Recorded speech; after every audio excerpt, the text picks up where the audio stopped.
Alhamdulillah, Alhamdulillah, wa kafa wa salamun ala ibadi allazina istafa amma ba'd. A'udhu billahi minash shaitanir rajim. Bismillahir rahmanir rahim. Allahumma salli ala sayyidina Muhammadin wa ala ali wa sahbihi wa sallam. My honorable elder and younger, my dear brothers and sisters, Assalamu alaikum wa rahmatullahi wa barakatuhu. Today is our topic, life after death. In this regard, part 1 will be described now. The question whether there is life after death does not fall under the jurisdiction of sciences, as science is connected only with classification and analysis of sense data. Moreover, man has been busy with scientific inquiries and research in the modern sense of the term only for the last few centuries, while he has been familiar with the concept of life after death since times immemorial. All the prophets of Almighty Allah called their people to worship Almighty Allah and to believe in life after death. They laid so much emphasis on the belief in life after death that even a slight doubt in it mean denying Almighty Allah and made all other beliefs meaningless.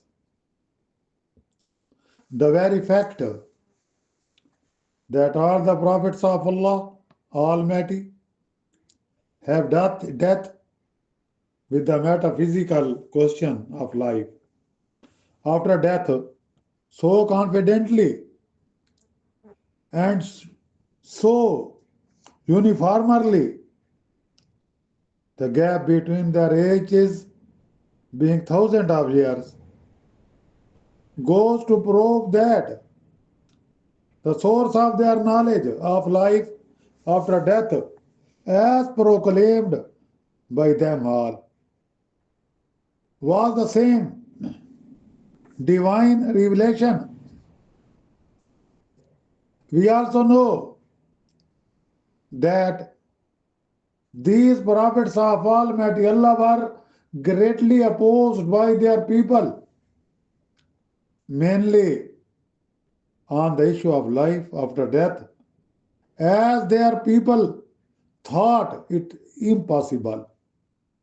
But in spite of opposition, the prophets won so many sincere followers. The question arises, what made those followers forsake the established belief, traditions, and customs of their forefathers, notwithstanding the risk of being totally alienated from their own community? The simple answer is, they made use of their faculties of mind and heart and realized the truth. Did they realize the truth through perceptual consciousness? Not so, as perceptual experience of life after death is impossible. Actually, Almighty Allah has given man, beside perceptual consciousness, rational, aesthetic, and moral consciousness too. It is this consciousness that guides man regarding realities that cannot be verified through sensory data.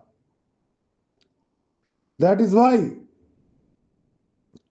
all the prophets of Almighty Allah, while calling people to believe in Almighty Allah only and life after death, appeal to the aesthetic, moral, and rational consciousness of men. For example, when the idolaters of Makkah denied even the possibility of life after death, the Quran explored the weakness of their stand by advancing very logical and rational argument in support of it. And he has coined for us a similitude and has forgotten the fact of the creation, saying, who will revive these bones when they have rotten away? Say, he will revive them who produced them at the first. For he is the knower of every creation, who has appointed for you fire from the green tree. And behold, you candle from it. It is not he who created the heavens and the earth, able to create the like of them. Yes, and he indeed the supreme creator, the all-knowing. Surah number 36, verses number 78 to 81.